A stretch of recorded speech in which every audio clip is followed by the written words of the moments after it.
Yo, what's up? It's your boy DJ LeX Be Frank, and I'm here with my co-host, the one and only Franco Love Fresh. What's up, baby? What's cracking? What up? What up? What up? The people's painter in the house. What's going on, man? Lex?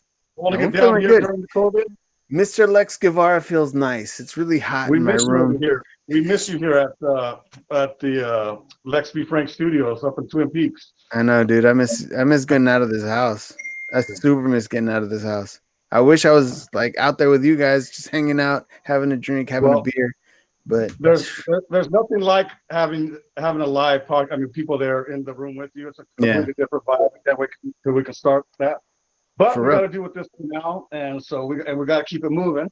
And with that, I would like to introduce a good friend of mine, a person that I respect, and intelligent man, family man, good man. I met him at in the young days when we were at Cal in art school, and he's a math teacher now, right? You've been doing that for a long time, doing a bunch of other stuff in Long Beach, and he's also an accomplished artist. Right? And he does different type of Chicano, specifically Chicano style artwork. He's been an inspiration to me. It's been nice to watch him grow over the years, and we've been homies ever since them days, man.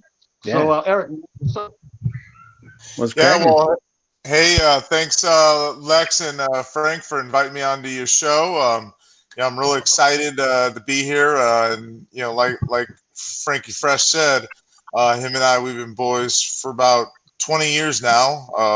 It was my sophomore year, his junior year. We met at Cal, and we had 2 art classes together, and nice. We found out that we were both Raider fans, and we both drove a Chevy Blazer, so it was love at first sight. Well, let's take the story back. That's the bad part. That's the bad part of everything, huh? We first saw each other, we didn't like each other. Yeah. Because you know what? That happens with everybody. I have friends to this day that when I first met them, I didn't like them, and I was always like, what's up with this guy? With Eric and myself, I think it was a little bit simpler. It was like, who's that other Mexican? We were like the 2 Mexicans in our department. Yeah, the only 2 Mexicans at UC Berkeley. Is that what it was? Steal my thunder over here. Yeah, there's like 10. There's 10 in the entire university. So when we saw each other, it was like, wait, no, I'm the Mexican in the class, not you. So there was a little bit of that. What's up, vato? Were you guys the only 2 guys in La Raza? Is that what happened? You guys are like, yo, what's cracking? Well, the way we hooked up, actually the way we were friends, right? It was a sculpture class, and we had to do these big giant heads that we would wear, and we had to do an alter ego. And so I was on one end because I didn't want to be on the other end where the other dude was at.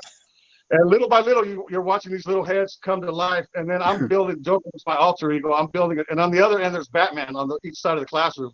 Oh, you know what I mean? And so that right there, bro, I was like, all right, this guy. And Eric was Batman?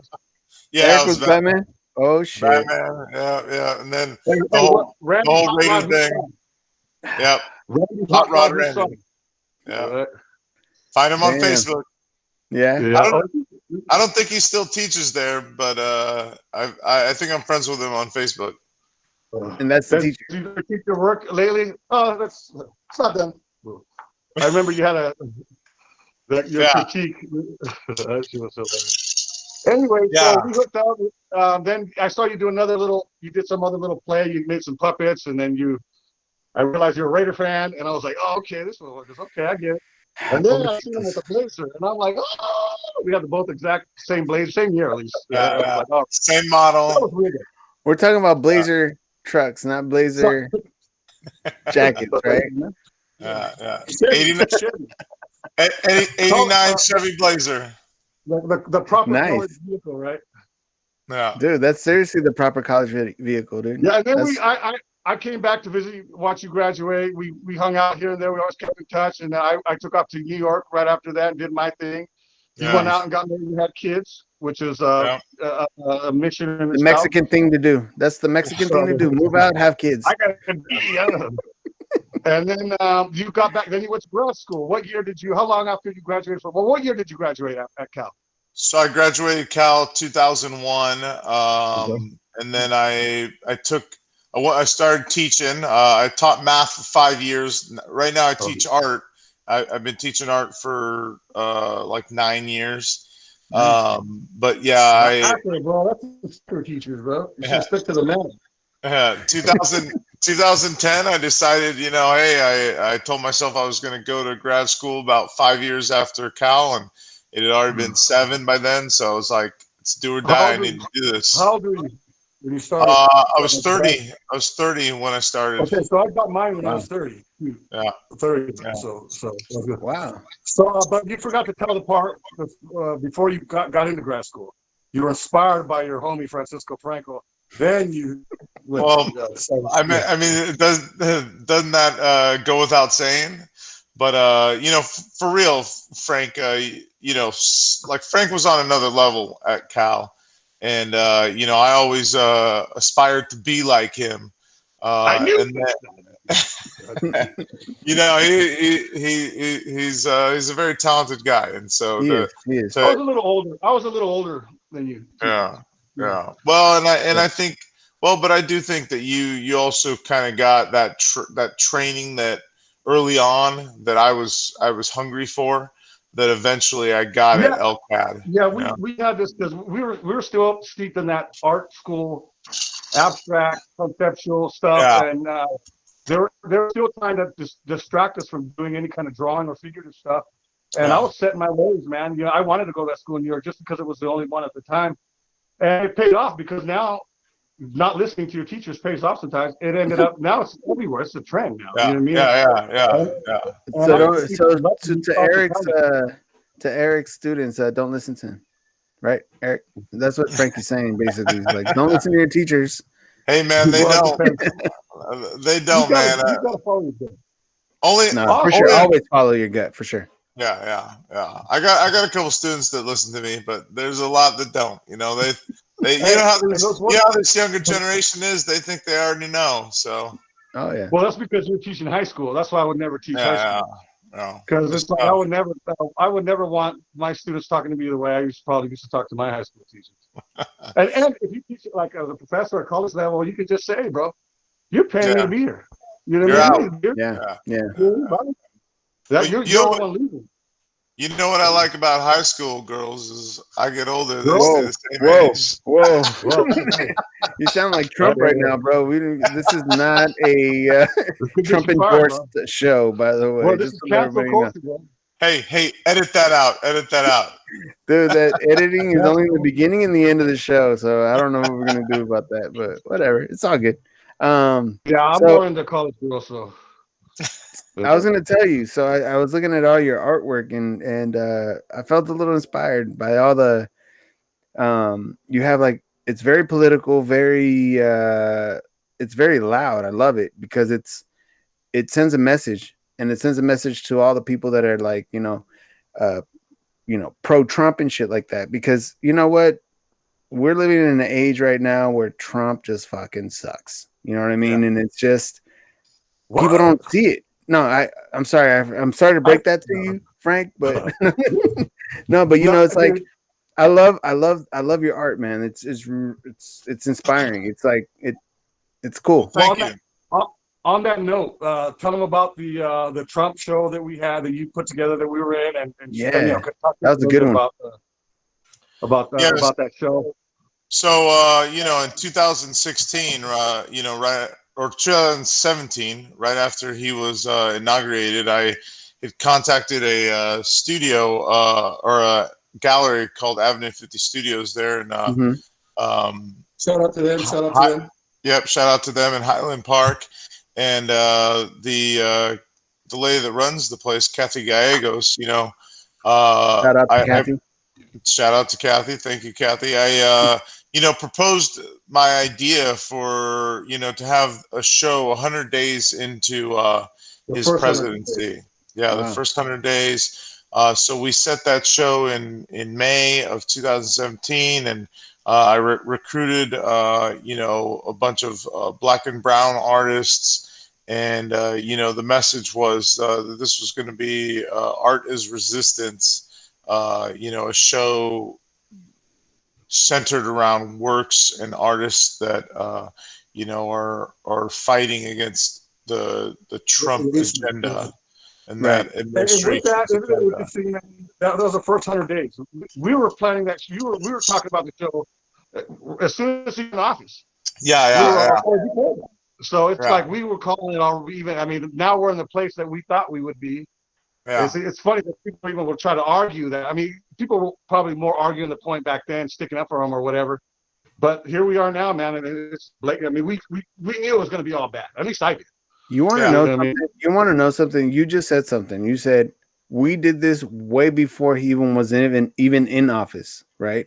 Well, no, we were talking about it. I can't even. I never thought this guy would be in office. I wouldn't. It was like it was when he got into office. The day he got elected, it was so surreal, dude. I felt like the streets were. It was like 9/11. Oh, dude, it was the weirdest time, the weirdest moment of my life. Bo, you're still living them. You're still in them. Oh, for sure. It felt like when the Raiders lost that Super Bowl in San Diego to Tampa Bay. Bro, that's what it felt like, man. What? Dude, I went to San Diego to be close to them. Dude, do you know what it's like to drive home from San Diego? It's just sad to be a Raiders fan. Let's just be real. After you got your ass kicked, you're like, oh. Well, I felt like we felt like we got a punch to our stomach. I remember that night. We were watching the reporting come in, and everybody thought Hillary was gonna win. And so we're sitting there with my kids. I've got a daughter. She's my youngest child, and like my wife had mentioned something. Oh, when you wake up tomorrow, we might have the first female president. And my daughter was super excited. And that next morning, when they woke up, her first question was, did a woman get elected president? And we had to break it to her that no, like that didn't happen. Bro, right? Yeah. When you looked at all the polls late at night before you went to sleep, Hillary was kicking ass, right? Before you fell, it looked like no. When my daughter went to sleep, it was they were close, but Trump had a little bit of lead. And everybody was surprised. I mean, it was basically an upset from about 8 p.m. going on. Who wasn't surprised? Looking good. You know who wasn't surprised? You know who wasn't surprised was the Russians. That's the one that started ticking the numbers. Nah, dude. You know what? My whole thing with him, bro, is right from the beginning with the whole Mexicans and the rapists and all that. That to me was like, I didn't like him for a lot of reasons, but I didn't have a problem with them. But once he started attacking us, you know what I mean, and then with the immigrations, dude, that was like, fuck this motherfucker. I used to watch this show on Channel 4, The Apprentice. You watched that shit? I watched it, and this is before he came out. And then he comes out and says, Mexico doesn't send their best, they send their rapists and all that stuff. I was like, what the? Yeah, I was like, WTF. And that after that, we stopped. No, you can say what the fuck. Shit. You can say that. This is an R-rated show. It's all good. All right. I mean, we drink on the show. You want. This is a podcast. Say whatever the hell you want. I mean, if you get canceled or fired, that's on you. But say you gotta be careful. That's all I'm saying. But no, podcast is dope because it's an open format like this. Yeah, man, and that's the real thing with me. And you know what, bro? It's like he basically demonized them so that he could, that's what he does. It was so he could win an election. Yeah. And what he says and what those people, it matters, man. You know what I mean? People, you'll see this is more Mexicans will start to get arrested or killed, whatever it is. These people will start to, you know what I mean? And now we're the fucking enemy. And it's what? And that's why I can't stand when I see a Mexican on Facebook posting his Trump shit, his MAGA, and all that. Yeah. You know what? But here's the thing, though, dude. It's not just Mexicans anymore, dude. There's not just Mexicans. You got your black. You got any minority that's not white, not pro-white, dude. They're the enemy. It's not Mexican anymore, dude. It's not just Mexican anymore. That's the worst part of it. No, I know, but I just feel like he attacked like Mexicans first, and that was like that's what he based this thing on. And so how are you gonna go and support this guy? It was his fucking wall. It was and that's the reason why he attacked the Mexicans. And it's not even by the way, 3 miles of that wall have been built. Fucking puto. Have you seen the video where the hurricane comes in? Have you seen the video where the hurricane comes in and blows that? Yeah. Dude, I watched that thing so many times. It's like a relaxing Victory. video to watch. Wait, there was a video of the wall getting blown over? Yeah, when this latest hurricane kicked in, it blew down a big section of these walls, dude. They just fell like nothing. The wind, bro, the wind. And did my uncles and nephews and cousins all run over, or what happened? There's something really beautiful about that whole thing. That's that is amazing. God is great. Poetic justice. Poetic justice. That's what you call what do you call it? Intervention, divine intervention. Yeah. Straight. So anyways, we had this show. We put this little show together, and you know, it was a huge success. We got NPR to come out and interview me, and they covered the show. It was packed. I ended up buying a pinata of Trump, and we had everybody like we let them. No, I think that was my idea. No, I remember. I go, you got to fill it up with bullet shells or something. And then you go, what are you, some kind of conceptual artist? And then I was like, all right. And then when I saw it, I was like, dude, smart man. Frankie, we're interviewing Eric right now. Let's give the credit to Eric. Come on, baby. I can't be Eric. That's just like Frank, always trying to take the credit, man. Frankie. So anyway, just call it like it is, homie. So anyways, but there were celebrities there, man. It was packed. It was a badass show, dude. That was dope. I forgot about that. I just started remembering that was I had fun. Yeah. There was a lot of people there. We ended up beating the crap out of that piñata, man. Everybody cheered when that thing broke. The little kid. What was in it? I want to know what was in that piñata. I put candy, man. Yeah. What kind of candy? What kind of candy? Was it Mexican candy? Or not Mexican candy. I'm not a fan of Mexican candy, so I put some nice chocolate Hershey's. Nice chocolate American candy. American candy. You should have filled it with Goya candies or something. That would have been funny, dude. Goya. You like Goya? But candy. You know what, man? Hopefully, if this motherfucker gets out of office, man, you know, I think it really woke up a lot of people, man. If there's a silver lining to this, I mean, I've definitely become more aware now, and because of this kind of shit. And hopefully we come out smart, because he's exposing. That is, if you look at, he's exposing what we know. I think brown people, immigrants, we understand that this country's. We've always kind of we just comes with the territory. We just doing our thing here. But you would hear, well, racism doesn't exist, blah blah blah.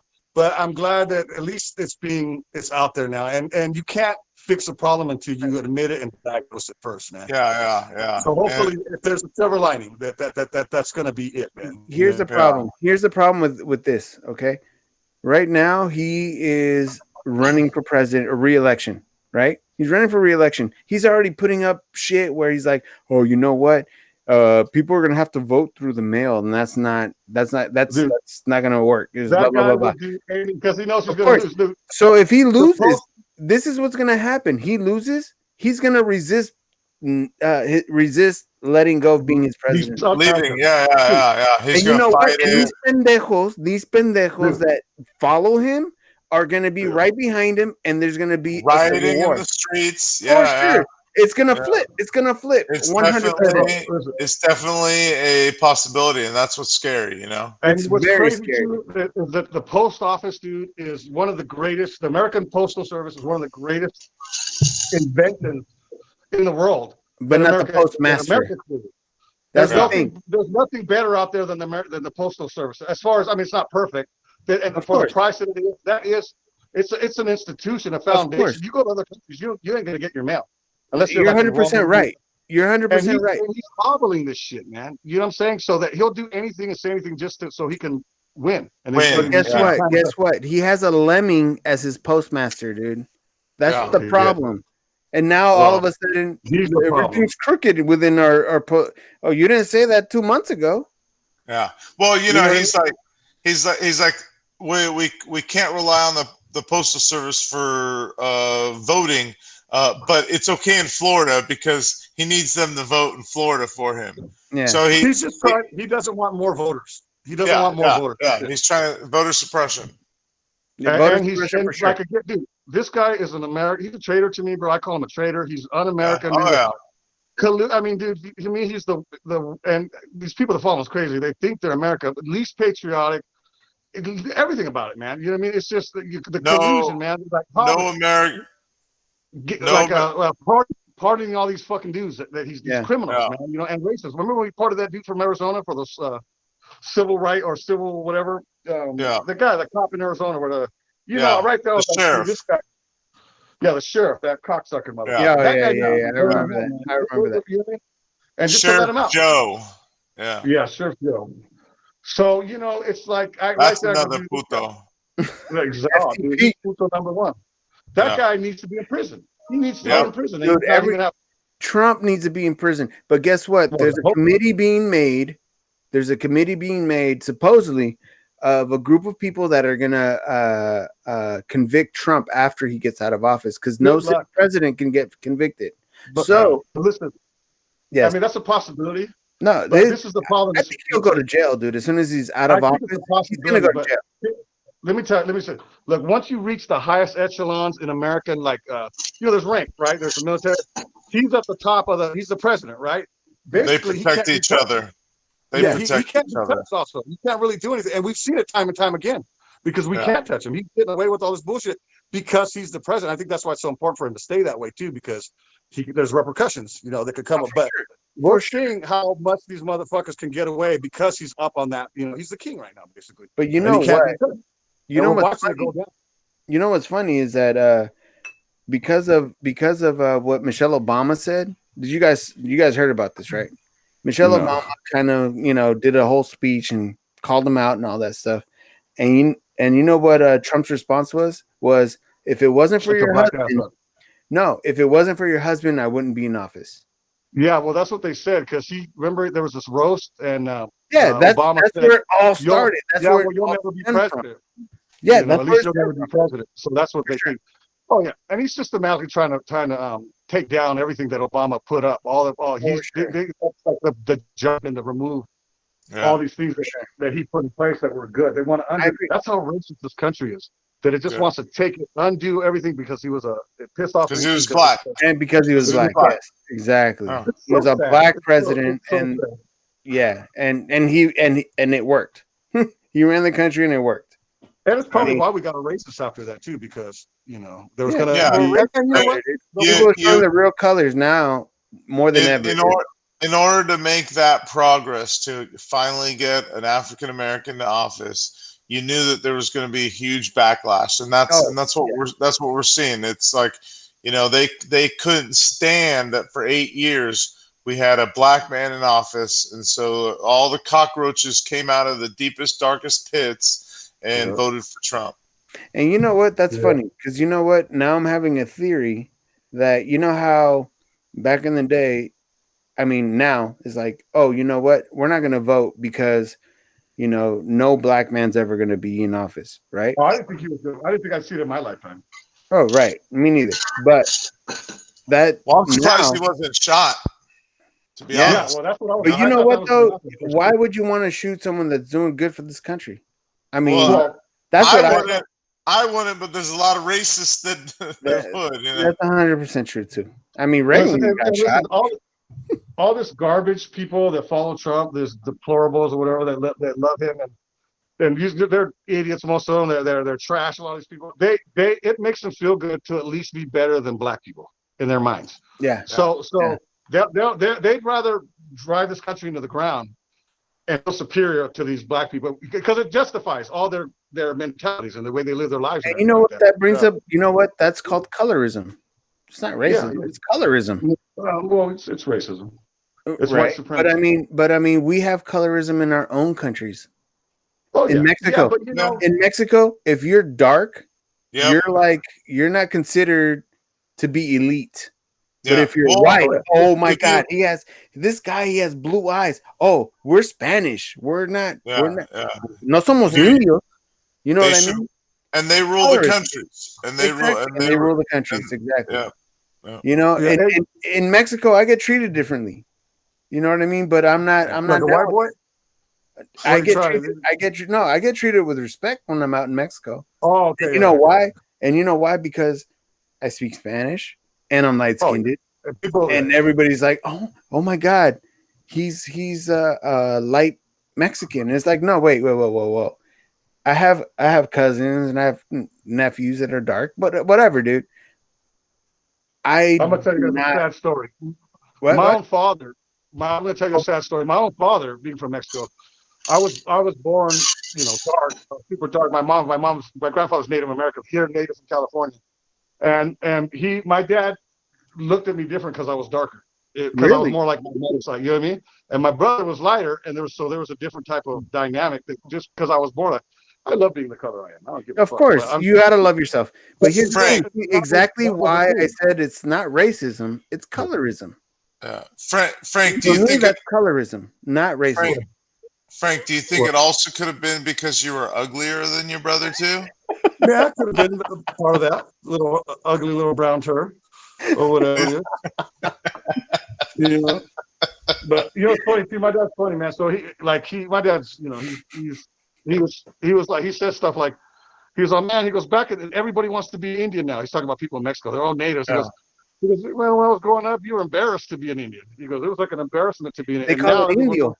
They hate that shit. Proud of that. And my dad saw that shift. He goes, when I was growing up, people were embarrassed. You were embarrassed to be to be an Indian. That's something you did not want to be. You know what I mean? Yeah. But things are coming back around again. White supremacy is being exposed more and more. If there's anything about Trump's presidency, is that now the racist and the people that were hiding are now coming out and showing their true colors. They're out. You got your fucking Karens and your Kens or whatever the fuck we call them. Kevins. They're out there. The Kevins, whatever. My bad. Karens and Kevins and whatever. They're coming out. Dude. They're emboldened. Man. Yeah. They're like, what the fuck, dude?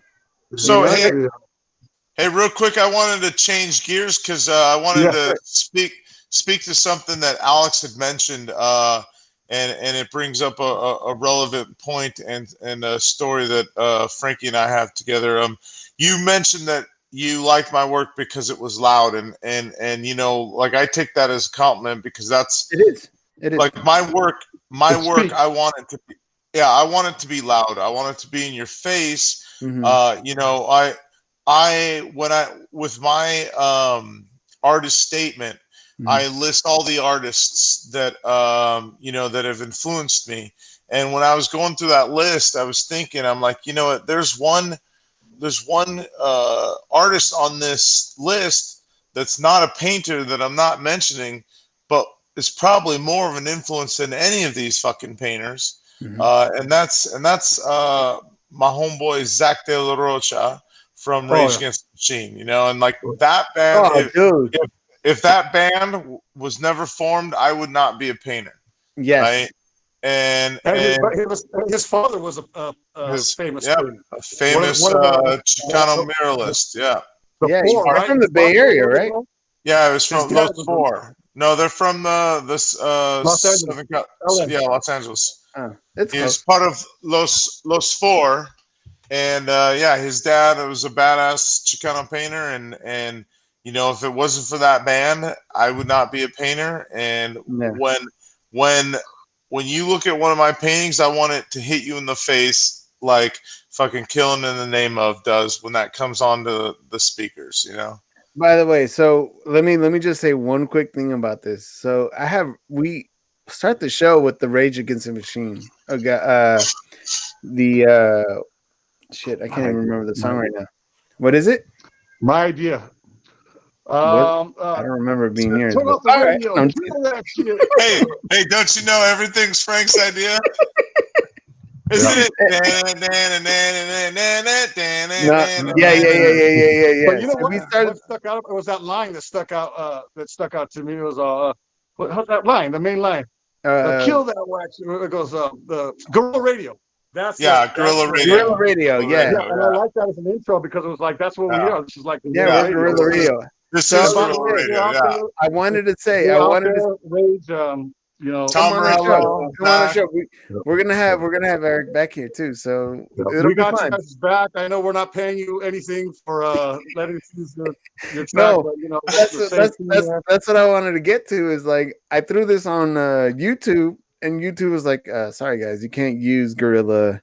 Gorilla Radio, and I'm like, we're gonna have to make our own version. So they cut it out. They cut it out for us. They edited it for us, but we need to do our own version. Yeah. You gotta get your boys. Oh, you know what? Real quick, Eric, since this is about you, of course. You were in a fucking rock band. Yes, I was. Eakin is dead. Ekin is dead for 7 years. I played in that band. I played bass, and I tried to rock the bass like Timmy C from Rage, and we did a couple. We used to finish our shows with a 3-song medley of Rage. Yeah, of Rage Against the Machine covers, and what? You guys actually went on tour too. Yeah, we'd go on tour. We hit the East Coast. We went up and down the West Coast. Played in Canada. Played in probably about 13 states total. Did you go to Mexico? Yeah. No, we did not. But playing a show in TJ would be a highlight. That would be amazing. And then you go see the Dumpy show right after. So you came to the Bay a few times. We'd go watch you when you were in town. Every chance we got, you would go watch you. Yeah, we played Modesto. We played Modesto once. Remember that? Yeah, that's funny. Wait, you did? I don't think so. Or maybe not. Maybe not. You came. Maybe it wasn't Modesto. It was the Bay. It was what do you call it? But it was Livermore. Yeah, that's it. East Bay. East Bay. Yeah, pretty much Modesto. Yeah, you got to go. Once you go over the hill, you're good. But you're right there. Another thing. So you invited us to a show in LA. We went to go see you, and that was the baddest, one of the dopest. Like LA, I was like, oh, these guys made it, dude. That one was one of the best shows. That was with the original band Ekin. Yeah, we had VIP treatment at that club. That's what's up. Yeah, man. That night we felt like rock stars because of the way they treated us and that was. Yeah. Well, awesome. I remember, for Mexican, I'm kind of tall for Mexican. I remember not being able to see over people's heads, thinking like, I was like, people in LA are taller, man. I was thinking of my friend, I was JJ and Danny. I go, now I know how you guys feel. It was weird. That's called heightism. It's called heightism. Rock chicks over there. That was off the hook, man. It was like classic. I mean, from what it was dope. Yeah. So gave that up. Yeah, I gave it up. I gave it up to have a kid and to go to grad school. Right. Mexican drink without the grad school. Yeah. Right. So after this Trump show, so one of the things I was telling Lex is that you've inspired me to like be more about, more of a Chicano. Like I don't know if you remember, I even asked you, I go, I had this thing about, should I call myself a Chicano artist or not? Yeah.